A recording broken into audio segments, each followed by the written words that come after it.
में पानी की समस्या चल रही है और इसे लेकर दिल्ली की मंत्री आतिशी के अनशन के बीच आम आदमी पार्टी के सांसद संजय सिंह ने एक बार फिर से पानी के मसले पर बीजेपी को घेरा है। आप सांसद ने आरोप लगाते हुए कहा कि दिल्ली के लोगों के साथ नाइंसाफी हो रही है। उन्होंने कहा कि डबल इंजन की सरकार होने के बावजूद भी हरियाणा सरकार पानी नहीं दे रही है।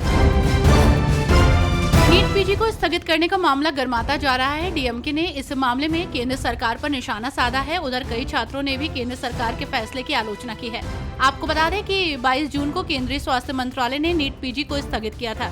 आपको बता दें कि ये परीक्षा 23 जून यानी कि रविवार को आयोजित होनी थी। एक सप्ताह के अंदर बिहार में अब तीसरा पुल हादसा हुआ है। इस बार पूर्वी चंपारण के घोड़ासहन प्रखंड में 1.5 करोड़ की लागत से बन रहा निर्माणाधीन पुल भरभराकर गिर गया। अब इसका वीडियो वायरल हो रहा है। लोग बिहार सरकार पर सवाल खड़े कर रहे हैं।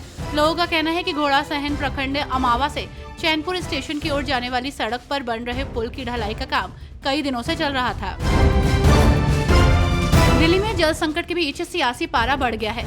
हरियाणा से अतिरिक्त पानी की मांग को लेकर भोगल के जंगपुरा स्थित सैनी चौपाल में शुक्रवार से दिल्ली की जल मंत्री आतिशी अनिश्चितकालीन अनशन पर बैठी हैं। इस बीच दिल्ली के मंत्री सौरभ भारद्वाज ने हरियाणा की भाजपा सरकार पर गंभीर आरोप लगाए। उनका कहना है कि जब से आतिशी ने अनशन शुरू किया है तब से हरियाणा सरकार ने दिल्ली का पानी और कम कर दिया है। सिवनी में गौ हत्याकांड पर मुख्यमंत्री मोहन यादव का बयान सामने आया है। उन्होंने कहा कि गौवध अधिनियम का सख्ती से पालन कराया जाएगा। मुख्यमंत्री ने बताया कि पिछले 1 महीने से गौवंश अधिनियम के तहत 550 से ज्यादा मुकदमे दर्ज हुए हैं। 7000 से ज्यादा गौवंश को बचाया भी गया है। सिवनी में हुई घटना के बाद प्रदेश सरकार ने कलेक्टर और एसपी को बदल दिया है। हरियाणा के सीएम नायब सिंह सैनी अपने सरकार के मंत्रियों और बीजेपी विधायकों के साथ कल अयोध्या के लिए रवाना होंगे। लोकसभा चुनाव की वजह से नायब सरकार के मंत्रियों का रामलला के दर्शन का कार्यक्रम टल रहा था। हालांकि सोमवार की सुबह चंडीगढ़ से सीएम नायब सिंह सैनी के नेतृत्व में मंत्रिमंडल और विधायक अयोध्या के लिए रवाना होंगे। धारशिला के बुरुड़ी डैम में वन विभाग के द्वारा प्रस्तावित वनश्री इको कॉटेज योजना को लेकर मुख्यमंत्री चंपई सोरेन ने मऊ भंडार में सीएम ने संबोधन दिया। उन्होंने कहा कि 4 साल के अंदर हमने बहुत कुछ देखा। पर्यटन को बढ़ावा देने के लिए योजना शुरू की जाएगी। सीएम चंपई सोरेन ने कहा कि भारत सरकार ने हमें धोखा देने का काम किया है। भारत सरकार में भाजपा है, हर वक्त यहाँ के आदिवासी और मूलवासी को धोखा दिया।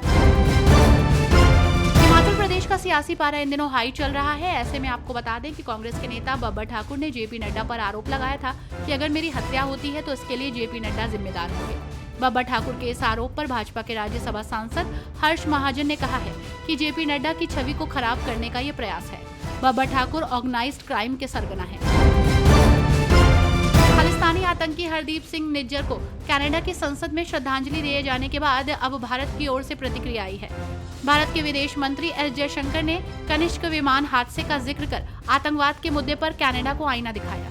आपको बता दें कि विदेश मंत्री एस जयशंकर ने कनिष्क विमान हादसे की 39वीं बरसी पर मारे गए लोगों को श्रद्धांजलि अर्पित की।